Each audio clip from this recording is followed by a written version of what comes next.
Hello and welcome to Tech Deal's CPU performance comparison. We are comparing three different processors in three different games today. The three different processors we're comparing are the AMD FX 8300 at 4.2 GHz, the AMD Ryzen 7700 at a fixed 3.7 GHz, and the Intel i7-7700K at a base speed of 4.7 with the turbo set to 5.0. There have been a few changes in my Ryzen test since the last time I published a video on the Ryzen 7 chip. First of all, the FX 8300 has been slowed down from 4.5 to 4.2. The voltage regulators were overheating and it was causing inconsistent performance. To compensate, I have replaced the DDR3 1600 with DDR3 2133, and I have overclocked both of the bridges and the bus speed by 200 MHz each. The R7 1700 is still running at DDR4 2400. Why? Because MSI has not yet released a BIOS update which will support anything faster than that. The system will simply not boot above that number. This is a BIOS issue and it will get fixed. It just has not been finished as of the time I filmed these videos, and so we're at 2400. Somebody is bound to ask, well then why don't I just slow down the RAM in the i7? I don't like to set handicaps artificially. Sometimes there's a case for it, but in this case, I want to show each CPU as well as they can run right now under current conditions. And right now the i7 will take the 3200, whereas the R7 will not. It will get changed. I will retest when the BIOSes get a little more mature, but for now, this is what we have. Right now we are looking at the FX 8300. I had actually already filmed this when it was back at 4.5 GHz on DDR3 1600. I just refilmed this a day before publishing this video on the new settings. What changed? Honestly, not a lot. The minimums actually came up even at a lower frame rate. The maximums came down a little bit. Performance became more consistent. The primary problem I was having, as I said before, is the voltage regulators were overheating. I have a very inexpensive $60 motherboard that doesn't like all that voltage and all that clock speed. If you want to overclock an FX chip higher, a better motherboard with heat sinks on the VRMs, or at least a fan blowing on them, would make a big difference. So while maximum frame rates came down, minimums came up, and overall the experience, oh, that was a pretty cool jump, wasn't it? Overall the experience was much better. Sometimes you can try to push the clock speed so high that it costs you somewhere else. That's why the i7, for example, is no longer at a fixed 5 GHz. It'll do it, and it will do it stable, but the temperatures are insane. I have a 120mm liquid cooler on the i7, and it was getting to 90 degrees Celsius at a fixed 5 GHz.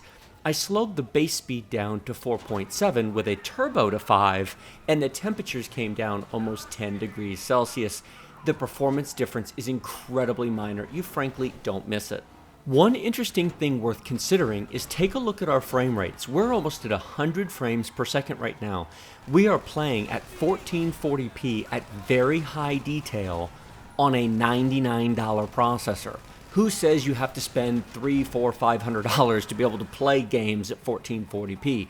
What you generally need is a really good graphics card, and that's why I'm recording these games at 1440p to show exactly that it's primarily your graphics card that's the limit, not your CPU. Sure, is the i7 a little bit faster than the Ryzen chip in gaming? Yes, it is. Does it matter? Not for the kind of resolutions and detail settings you should be playing games at on $1,500 to $2,000 computer. Oh, that was an epic. Did you see that white police car go flying? That was cool. The fact that this plays this well on a $99 FX 8300 on a $60 motherboard that is so limiting I had to reduce the overclock to keep it from going out of control should tell you that the real importance is your graphics card. Now we're on a GTX 1080, not a TI, a 1080. I don't have a TI yet. I'll get one, but I don't have one at the moment. And frankly, for 1440p, there's an argument to be made that the 1080 is the deal. $200 less expensive than a TI. Now, yes, it is slower. A TI is absolutely, totally faster.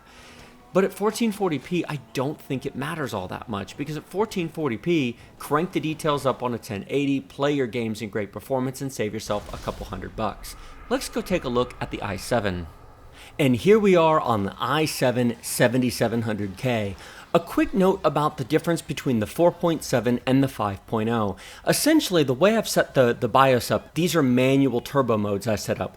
On all 4 cores, it's running at 4.7. On 3, it's running at 4.8. On 2, it's running at 4.9. And on 1 core, it runs at 5.0. What this really means is that right now, if you look at the CPU usage, we're at about 50% at the moment. That's all 4 cores. Now, the i7's hyper-threaded. 4 cores, 8 threads. So we're not really using the hyper-threading at the moment, but we are using all 4 cores. What this really means is that this is running at 4.7 effectively. It's not going to boost up to 5 unless we're down at about 12 to 13% CPU usage. Now, given that that's the case, why don't I just put 4.7 up there and call it a day? Because I believe in honesty in reviewing. If I had it set to a fixed 4.7, I'd put 4.7. I don't, and so I didn't. My goal is to be completely accurate in all of the results that I publish, which is why I publish things like the RAM speeds, and I talked about the bus overclocking on the on the FX 8300. I want to make sure that I'm telling you all the pertinent details about each build, each run, so that you can expect that these results are reasonable and consistent. Now, benchmarking is never perfect. Where I'm driving, what I'm doing, where I'm going is going to affect the results in an open world game such as Grand Theft Auto 5. Grand Theft Auto 5, interestingly enough, has a built-in benchmark, and it's not a bad one, but it's not a great one. I have found inconsistencies between real-world driving in Grand Theft Auto 5 and the benchmark.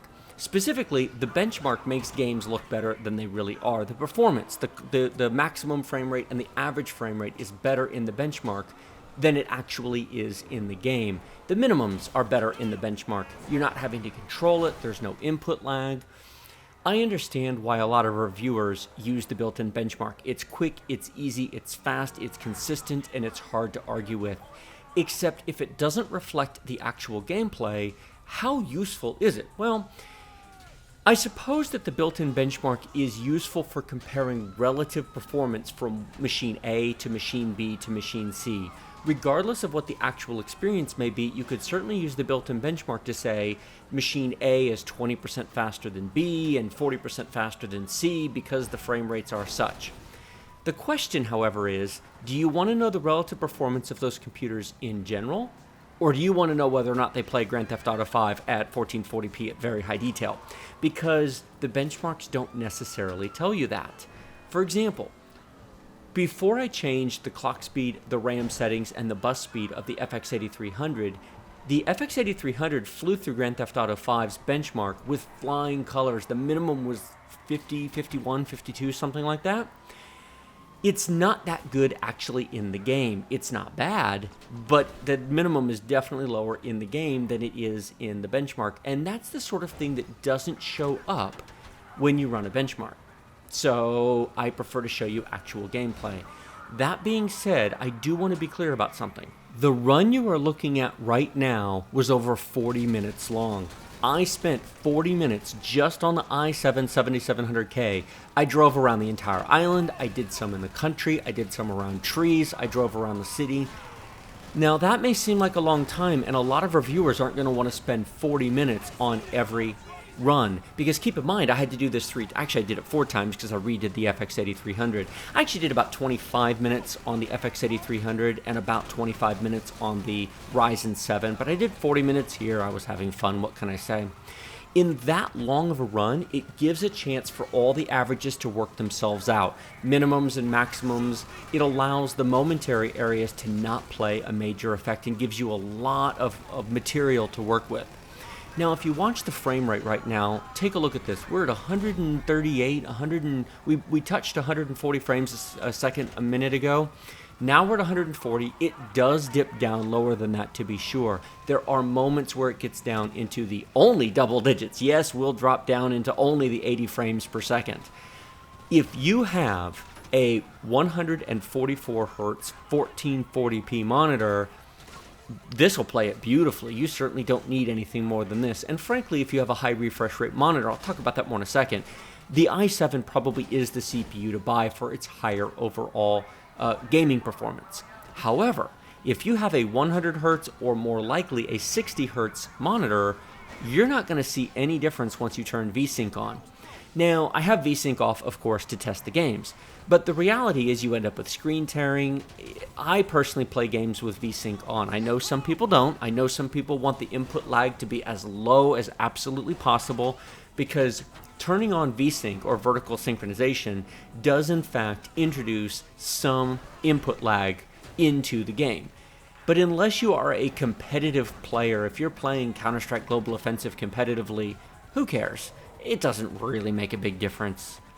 If it does to you, then you probably aren't watching this video anyway, because you already know what you need if you are a competitive player. If you're not, turn VSync on, run at 60 frames per second, and you'll be good to go. And here we have skipped ahead. I just cut about 20 minutes of this run out to jump to a completely different area of the world in which you'll see a different level of performance and the fact that the game has now been running for a while. I would like to draw your attention to the CPU usage, the third line in the real-time MSI Afterburner numbers. We're at 50%. Right now, at these settings, at this graphic resolution, an i5 would be playing this game just as well as an i7 would. We're not using the hyperthreading at all. The graphics card, however, we're using basically 100%. So we are more graphics limited right now than we are CPU limited. A 1080 Ti would be running this game faster and possibly would be using more of our CPU. That being said, take a look at the overall performance. Even with all these cops around and the helicopters and the shooting, uh-oh, that's a bad sign, we're still over 100 frames a second. So if you have one of those ultra-wide 1440p monitors and, ooh, man, you know, in real life, I don't think my car would still be drivable, but sure, whatever, why not? As I was saying, if you have one of the 34-inch ultra-wide 1440p monitors and you want to play games at 100 Hz, because some of those are 100 Hz monitors, yeah, an i7 probably is the CPU you should get. For high refresh rate gaming, you need a high clock speed, you need a high instruction per clock cycle, and the reality is the i7-7700K is the fastest single-threaded gaming processor in the world. There's just no disputing that. It clearly is. However, the question is, who cares? Does it matter? Well, I think the people who should care are people who do high refresh rate gaming, 100 Hz or 144 Hz, who want the absolute fastest response times, who play competitively, absolutely 100% go buy an i7.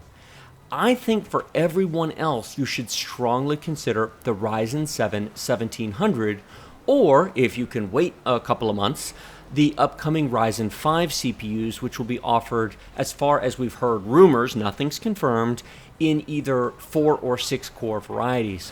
While it is true that the Ryzen CPUs do not have as many instructions per clock cycle as the Intel Kaby Lake chips, I submit, who cares? Unless you're in those groups, it doesn't make any difference, because the reality is you are limited by your graphics card for gaming most of the time. Absolutely, there are gaming exceptions. If you play Civilization 6, if you play Arma 3, if you play a game that you know is completely CPU limited, and it's City Skylines would be another good example. If you play those games, okay, fair enough. You also should probably buy the i7-7700K. You should overclock it, and you should enjoy all that sweet, sweet performance. However, for everyone else, let me talk about why Ryzen is worth considering. When you step out of games and go to general purpose Windows applications and tasks, now if you are a light casual user, this is all overkill, and i5 would be plenty.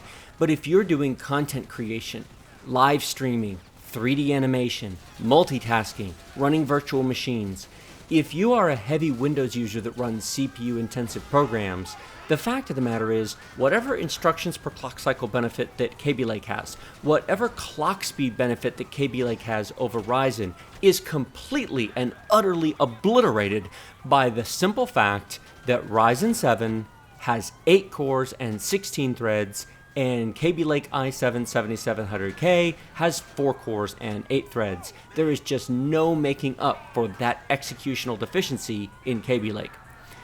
Playing Grand Theft Auto 5, it doesn't matter. Editing videos, rendering videos, doing 3D animation, multitasking, running many programs at once, live streaming your game with software encoding, Ryzen crushes Kaby Lake. Here's a different way to think about it. In general, Kaby Lake is about 15% faster in gaming than Ryzen 7 is, give or take. Each game is going to be a little bit different, but in general, Kaby Lake is going to be 15% faster. In non-gaming tasks that will use multiple cores, the kind of things you'd buy an i7 for non-gaming tasks in the first place, Ryzen is 50+% faster than Kaby Lake, even taking into account the clock speed deficiency and the instruction per clock cycle deficiency. If you are encoding video in Handbrake, if you are running a Blender, if you are doing things that will use 8 cores, you will have a 50+% performance advantage and you'll pay less money for it. That's what Ryzen 7 is really for. It just so happens that it plays games pretty well. Now, we're currently at 120, 130 frames per second bouncing around. Now, we're on the i7 at the moment. Now, we're going to switch here in a second to the Ryzen chip, and I want you to compare this comparatively long run on the Kaby Lake in Grand Theft Auto 5 to the Ryzen chip, and ask yourself, at 1440p at very high detail, does the performance deficit of Ryzen really matter versus lower price on the processor, $330 versus $350, including a cooler, and lower priced motherboards? Let's go take a look at Ryzen. And here we are on the i7-7700 running at a fixed 3.7. Now take a look at our frame rate. Now it's below 100 frames per second, which is true. We're also in the city, there's a lot of cars and stuff going on, but I'll just tell you up front, the frame rate of the Ryzen 7 in Grand Theft Auto 5 is noticeably lower than the frame rate on the i7-7700K. In fact, of all 12 games that I have tested so far, Grand Theft Auto 5 shows the largest difference in performance between the two CPUs. Everything else is much, much closer. This is by far the best case example for the Intel chip and by far the worst case example for the Ryzen CPU. So what you're seeing here is Intel at its best, Ryzen at its worst. I'm going to take that a step further and make 2 more points. I'm going to remind you that this is running on DDR4 2400. We have an 800 megahertz RAM speed deficit because of the very early BIOSes. Now the reason for this is because the MSI BIOS I'm running on right now does not allow the timings to be adjusted. The profiles don't work, so it's locked to 2400 to 2.4 gigahertz. They are going to address this. I have been assured that they are working on this and they're going to open up the timing controls within the BIOS. It shouldn't be more than a week or two and we'll be able to change it and we'll get this up to DDR4 3200 megahertz. Now, I have the MSI X370 titanium board. Other reviewers who have the Asus Crosshair 4 Republic of Gamers board are already at 3200 megahertz. So it's just my board, it's not the Ryzen CPU. Ryzen absolutely supports DDR4 3200. This is entirely an MSI BIOS issue at the moment. The Asus boards have already been fixed. Just want to make that very, very clear. Furthermore, the Ryzen CPU is running at 3.7. Now, I am simulating you going out and spending $330 on a retail boxed R7 1700 using the free included Wraith Spire RGB cooler that comes in the box. Now, you're not going to overclock it much, but this is an overclock, and the reason for that is the base clock speed of Ryzen 7 is 3.0 gigahertz, turboing to 3.7. All I have done is manually set in the BIOS to run all cores at 3.7 all the time. I've turned off all turbo functionality, I've turned off all clock speed variation, it's just running at 3.7 all the time.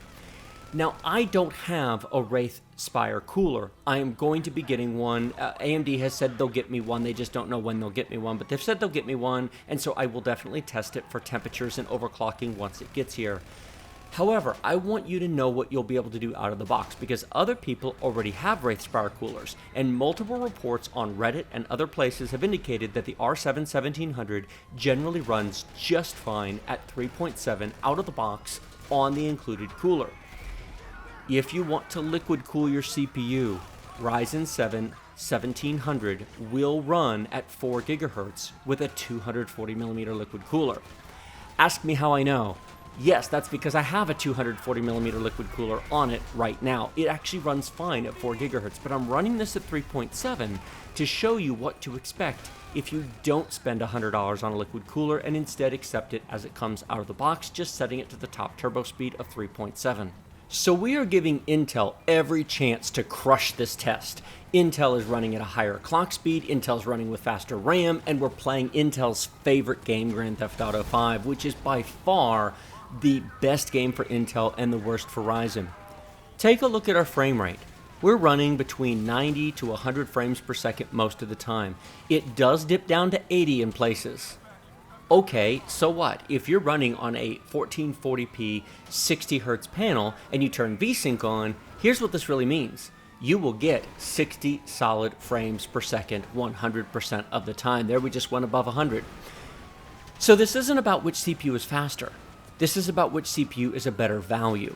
The fact of the matter is, you can buy this CPU for $330, put it on a $99 B350 motherboard, set it to 3.7, use the included cooler, and you'll be $100 less expensive than the i7, and you'll still be at 80 to 100 frames per second. And 8 cores, 16 threads, and it absolutely crushes the Intel chip in non-gaming tasks and is almost equal to it in all the other games besides Grand Theft Auto 5. Do I sound like a fan of the Ryzen chip? I am. I see this as a tremendous value for the money. You're getting almost equal performance in most games and good enough in Grand Theft Auto 5, and most importantly, you're getting an 8-core processor. Ouch, that hurt. You're getting an 8-core processor for $320. Prior to Ryzen 7 launching, to get an 8-core 16-thread CPU, you had to spend $1,050 on an i7-7700K. Basically, they just came out with a processor which is roughly equal in performance to the 6900K for less than half the price. And it's even more than that, because the 6900K required an X99 motherboard, which generally is going to run you about $200, whereas this installs on a $100 motherboard. I love good deals. I don't care who gives them to me. If Intel lowered the price of the 6900 8-core chip tomorrow to $299, I would completely reverse everything I'm saying and I'd say go buy the Intel chip right away. If Intel drops the price of the i7-7700K to $200 tomorrow, I'd immediately say, okay, forget it, go out and buy it, that's a crazy good deal. I support whatever the best deal is. I don't care who provides it. I'm just thrilled that we finally have somebody providing a deal. Prior to Ryzen launching, we haven't had real competition at the high end of the CPU desktop market in 5 years. The FX chips were okay, but when they came out, the 8 cores were largely useless because games weren't most games struggled to even use 2 cores 5 years ago. Now games are starting to use more. Now they don't use 8 yet. Most games still only use 4. There are exceptions, of course. Battlefield 1's the one everybody likes to mention, including myself, but they all do now use 4 cores for the most part, which was not true 5 years ago when Bulldozer came out. How long will it take them before they start using 8 cores? Well, my crystal ball is a bit fuzzy, so I don't frankly know. In the Ryzen 7 launch video, I made my case, and you can agree with it or disagree with it. I'm fine with that either way, but I made my case for why I believe that day will come sooner than later. Here's the short version. When Bulldozer came out with 8 cores 5 years ago, we didn't have the PlayStation 4 and the Xbox One. PlayStation 4 and Xbox One have 8-core AMD processors.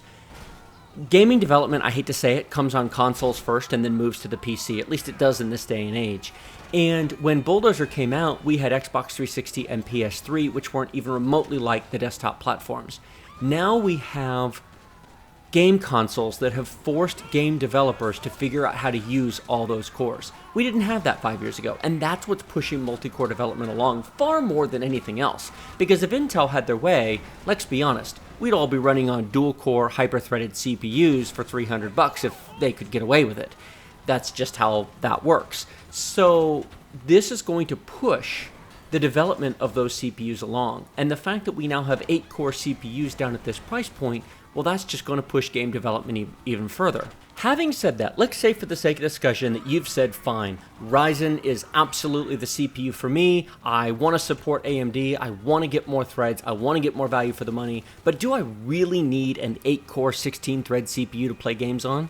No, you really don't. And you're probably not going to need it for another several years. It will be nice to have, and there will be games that will use it in the next year or two, but most games won't need it. It'll be a nice to have. Let me suggest, if you don't have to build or buy a machine tomorrow, wait until this summer. We don't know if it's going to be 3 weeks or 3 months, but AMD has said that Ryzen 5 is coming. 4-core and 6-core versions of this processor for less money are coming. The sweet spot might very well be a 6-core 12-thread processor under $300 that has good enough gaming performance, spectacular multitasking performance, and is even less expensive, that's in the i5 pricing category. So that might actually be the sweet spot and be worth considering. It's also worth noting that once those chips come out, Intel might respond. Maybe we'll see an i5. There's rumors that Intel might bring hyper-threading to the i5s.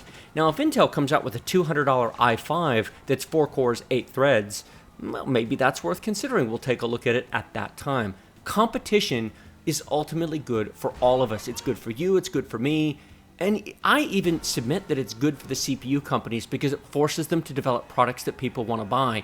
The PC gaming market has been very stagnant the past few years. PCs in general, sales have dropped the past few years because there's been nothing new to buy. There's been nothing pushing the market along because we've had 8-core FX Bulldozer and Piledriver chips since 2012. It's 2017. It's time for something new, and we finally have it in Ryzen.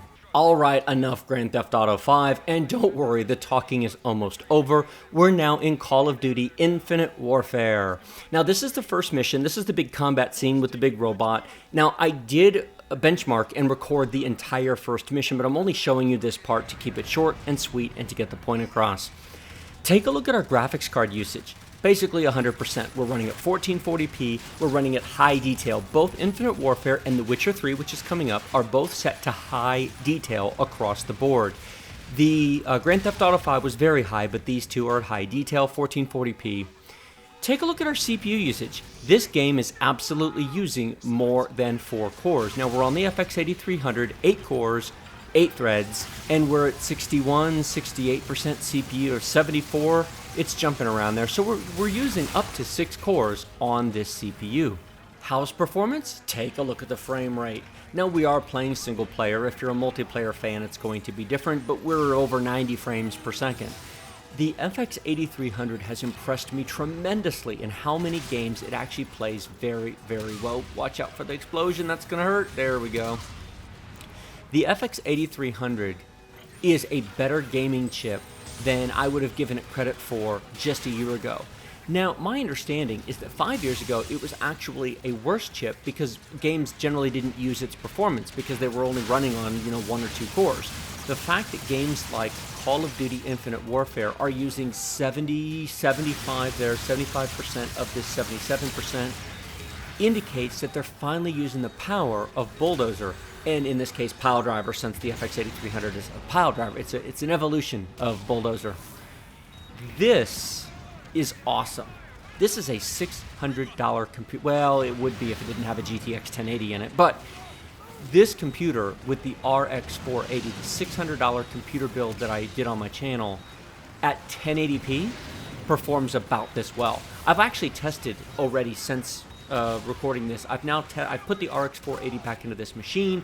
I've tested it at 1080p. This machine rocks. This might become my new value recommendation, which I never thought would happen. That FX 8300 is an incredible value for the money. Now here's the end of the scene. We're going to switch to the i7.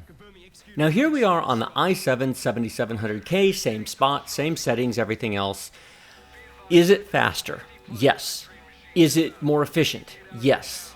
Is it smoother? Yeah, in this game, actually not really, they're pretty close.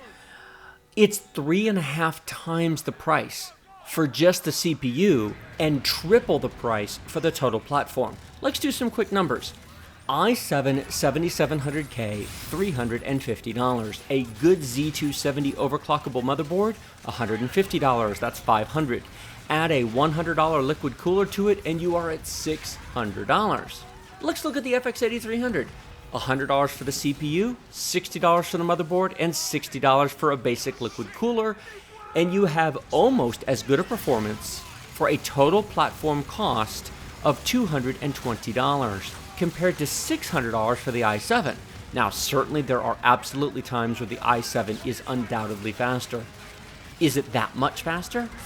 If you're on a budget, if you're looking for value for the money, just consider this for a minute. Motherboard, cooler, and CPU from Intel alone are the price of the entire FX 8300 computer build that I did. $600 gets you case, power supply, RAM, solid-state drive storage, graphics card, CPU, memory, motherboard, the whole 9 yards. Whereas on the Intel side, it only gets you the CPU, the motherboard, and the cooler. No RAM, no power supply, no case, no graphics card. You tell me what is the best value for the money. What gives you the most frame rate for the money? Now, if the FX 8300 couldn't play games, if it couldn't play this smoothly, well then it's not a value because it doesn't do what you'd be buying it to do. I have yet to find a game that is not playable on the FX 8300. They're faster and sometimes smoother on the i7 and the Ryzen CPU, but they're all playable on the FX chip, and that's incredible. I have to give credit to that processor for holding up over time. And now we're on to the Ryzen 1700 chip. Now, when you look at the CPU usage here, keep in mind that you're going to see about half the percentage used on the Ryzen that you did on the i7 and the FX processor. Both the i7 and the FX 8300 have 8 threads. The 1700 has 16 threads. And so the number will be appreciably smaller. When the CPU usage is at 25% on the Ryzen chip, that means we're actually using 4 cores. So 4 cores are completely not doing anything at all, whereas on the i7 CPU, all 4 of your cores were actually busy. If you want to live stream, if you want to run programs in the background while playing games, the i7 has nothing left to give. The R7 1700 has half the chip doing nothing. Forget the hyper-threading and forget the SMT and the extra threads from it. Just the actual real execution units. The Ryzen chip has plenty of room left to do real-time software encoding, to be streaming to Twitch, to be doing everything that you might be wanting to do on a second monitor or in the background that the i7 has no room left. Is the i7-7700K the pinnacle of the 4-core CPU design? Yes. I think past this point, it's just going to go more and more threaded because there's a limit to how much you can pull. Process improvements are slowing down. They're having to repeat. We're having Coffee Lake coming out later this year. We're going to have 4 CPUs in a row from Intel on the 14 nanometer production process. They're having trouble shrinking them.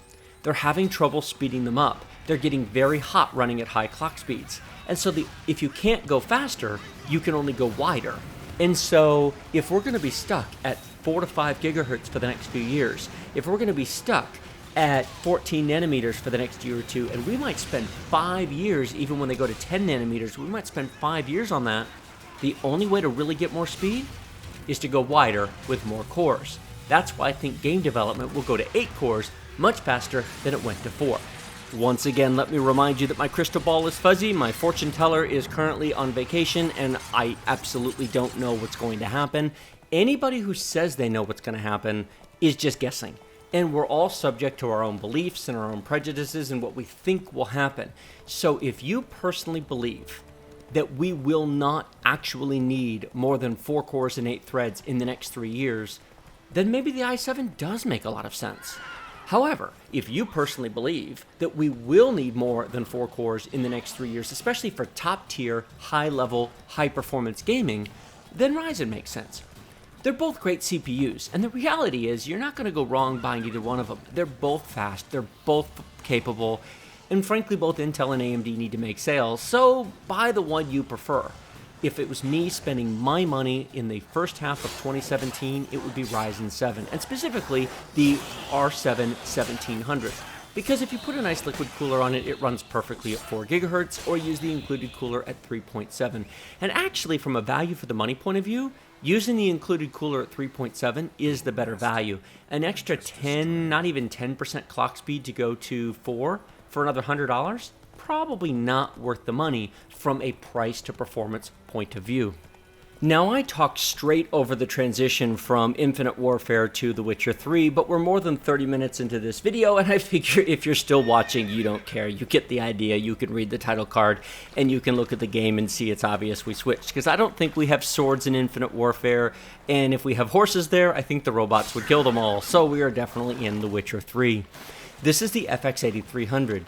Now, the FX 8300 has great average frame rates in this game. There are places where the minimums can drop down pretty low. Would I recommend the FX 8300 for 1440p gaming at high detail? Not really, not in The Witcher 3.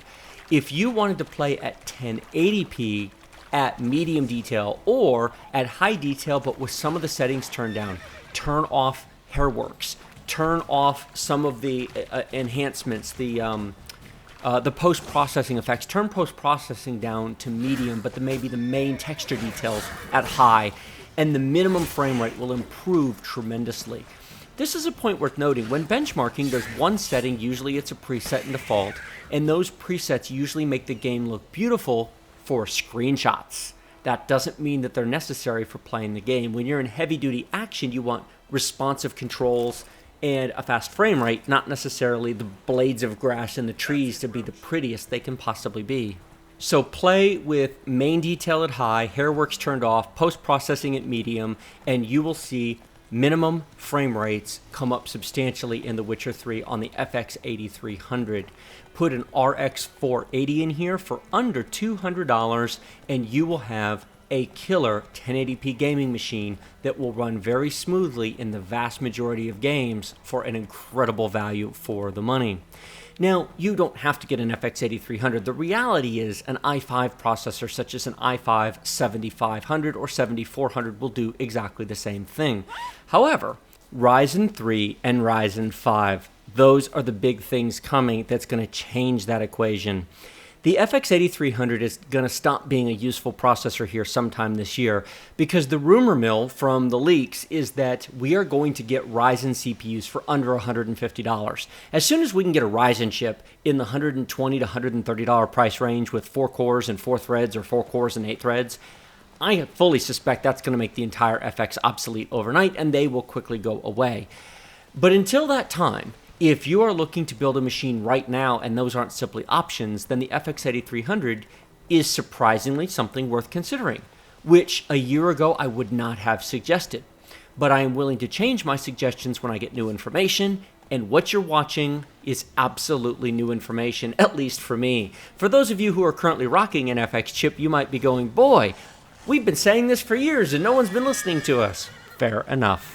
Now, we are on to the i7 processor now, but I do want to make one more point about the FX processors. There are situations where the performance is not acceptable on an FX chip. Multiplayer online role-playing games is a really good example. I can speak from personal experience. Star Wars: The Old Republic, the online MMO, is horrible on an FX processor. And the reason for that is because that game uses one primary core and one secondary core for backup processing. It is incredibly single-thread bound. And the single-threaded performance on the FX chips is dreadful compared to modern Intel chips. So an i3 will run rings around the FX 8300, or even a Pentium G4560 will run rings around an FX chip in Star Wars: The Old Republic. My understanding, this does not come from personal experience, but my understanding is World of Warcraft is similar in that regard, that it plays better on processors that have higher single-thread performance. So if you are playing a game that you know likes single-thread IPC, instructions per clock cycle, then by all means you need to buy an Intel chip. However, look at this. This isn't any faster than the FX chip was. We're on an i7 with a platform cost of $1,500 for the machine versus $600 for the FX chip, and it's running at the same speed. Why? Because this game is not CPU bound, it's GPU bound. Now, if I set the detail to low and 1080p, would the i7 be faster than the FX? Of course it would. I have absolutely no doubt that the i7 would probably be double, if not more, the performance if we were at 1080p at low than at 1440p at high. Let me ask you a question. Are you going to spend $1,500 on a gaming computer to play The Witcher 3 at 1080p at low detail? Yeah, no, I didn't think so, and neither is anyone else. Now, the counter argument to that is, yes, but we want to know how good it is because in a couple of years, games will need more performance and our graphics cards will upgrade them and we want to have the extra CPU performance to run them. Okay, fair enough. I respect that. 2 points. $600 versus $1,500. You can almost buy 3 of the entire FX 8300 computer for the price of the i7. In fact, you could afford to replace that computer every year for the cost of buying the i7 once every 3 years. But it's more than that. You don't know what you will need for a CPU in 3 years. Will you need the higher instruction per clock cycle and CPU speed of the i7? Or will you need 8 cores? Ask me in 3 years, I'll tell you then. Now we're on to the i7-7700. As you might expect from everything I've said so far, this plays basically the same as the other two did. There's very little difference here because we're entirely graphics card bound. Now let me reiterate and be absolutely clear. I'm not really suggesting that anyone go out and buy a $99 FX 8300 and drop a $500 GTX 1080 into it. I'm not suggesting that. What I am suggesting is that if you are going to be graphics card bound, your CPU choice matters less for gaming than most people think it does. It's more about your graphics card. And you can stick a $500 GTX 1080 into a $99 CPU and get incredible gaming performance. And some of you may even choose to do that. Some of you may choose to do an FX 8300 with a GTX 1080 thinking, you know what? Let me wait 6 months to a year, let Ryzen get all of its early launch bugs and kinks worked out, and I'll go ahead and replace it with maybe a Ryzen 5 towards the end of 2017 when the boards are mature and all the BIOS issues are worked out and we know exactly what the performance options are, and this will tide me over and I can move my GTX 1080 to it at that time. Well, fair enough. That's a reasonable goal. I can certainly understand that.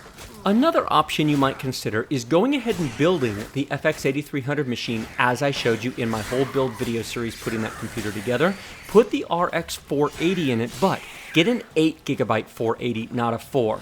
Now, normally I wouldn't say that because most games don't need it. Look, we're only using 2GB of VRAM here. However, you might want to crossfire those cards in the future. Buy one 480 now and buy a second one later. The nice thing about the RX series from AMD, unlike the NVIDIA cards, is you don't have to worry about matching cards. You can buy a different brand or a different size card because there's no SLI connector. There's no crossfire connector. I, in fact, am going to crossfire 2 RX 480s.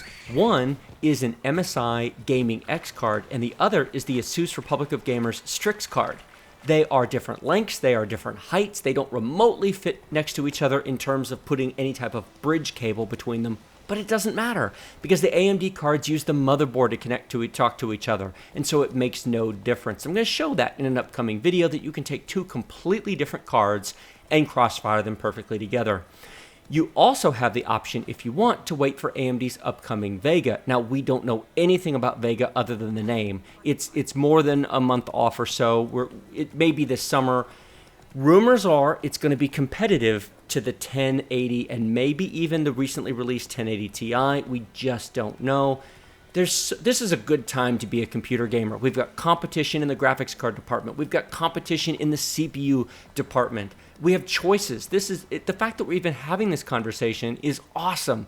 I am excited for 2017 for both graphics cards and CPUs for the first time in 5 years. All right, that's enough talking. How about we go look at some benchmark results? Grand Theft Auto 5, first up. Look at the green bars. 71, 123, and 85. That's the FX 8300, the i7, and the R7 respectively. Is the i7 the fastest CPU here? Absolutely no doubt of that whatsoever. Is it substantially faster than the R7? Yes, it is. Does it matter? That depends upon whether you're playing on a 60 Hz, 100 Hz, or 144 Hz 1440p panel.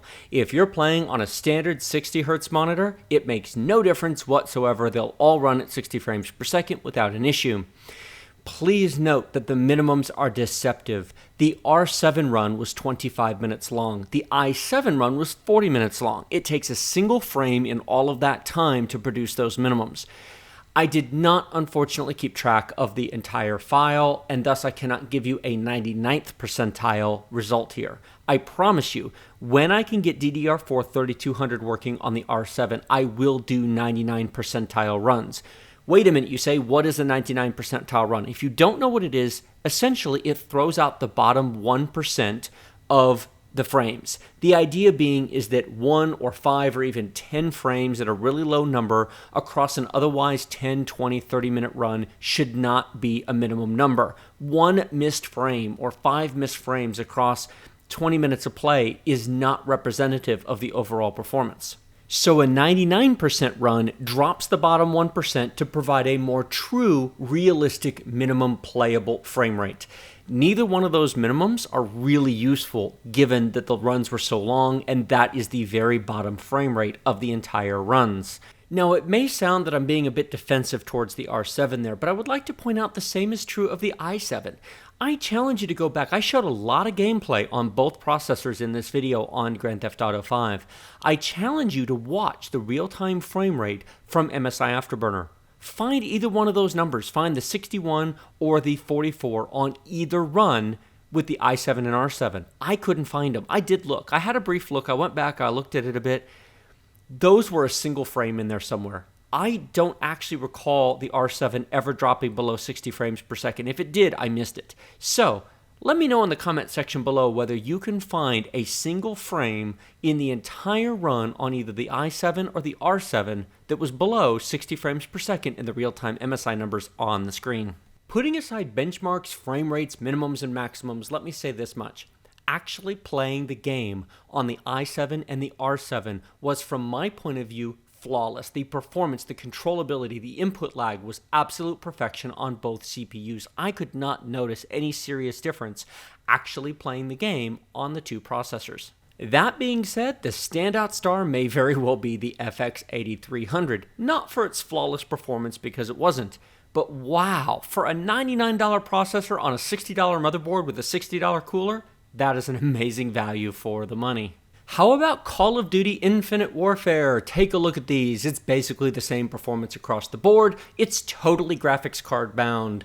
So if you want to play Infinite Warfare, at least in campaign mode, I'm not testing multiplayer, which is usually different. It doesn't make any difference which one you're on. Even on a GTX 1080, we are 100% totally graphics card bound. Sure, as I said in the video, at 1080p, you'd see a wider spread here. But again, who spends $1,000 on a CPU and a graphics card to play at 1080p? Well, okay, someone out there does, but I don't, and I don't think you should either. And that simply brings us to The Witcher 3. Again, totally graphics card bound. There is virtually no difference in performance between these three processors. Side note, my understanding on The Witcher 3 is that there are parts of the game which are more CPU dependent than what I showed you here. I have not actually finished the game. So if you get later on into some of the cities where there's a lot of people and population around you, that FX 8300 is bound to be a little bit of a drag in those parts of the game. This part of the game, it wasn't. If you want to play The Witcher 3, either the R7 or the i7 is fine. The FX 8300 would probably be a better choice at 1080p for The Witcher 3 as opposed to 1440p, but even then, it's still going to provide respectable performance overall. Like this video if you like it, share it with your friends if you loved it. Remember to subscribe to my channel with the big huge red button directly below this video. Questions and comments below the video, and as always, check out the video description. A link to my i7-7700K build will be down there. A link to my FX 8300 build will be down there. Links to Amazon, Kingwin, and G2A for the 3 games shown in this video will be down there, and links to my other videos and playlists will be down there as well. Please check out the video description for more details, links to these machines, and links to Amazon and Newegg and Kingwin and G2A to buy the parts and the games. I would appreciate it. I hope this video has been interesting. I know it's been long, but if you found this at all helpful, be sure to let me know down below. Thank you so much, and I will see you in the next video.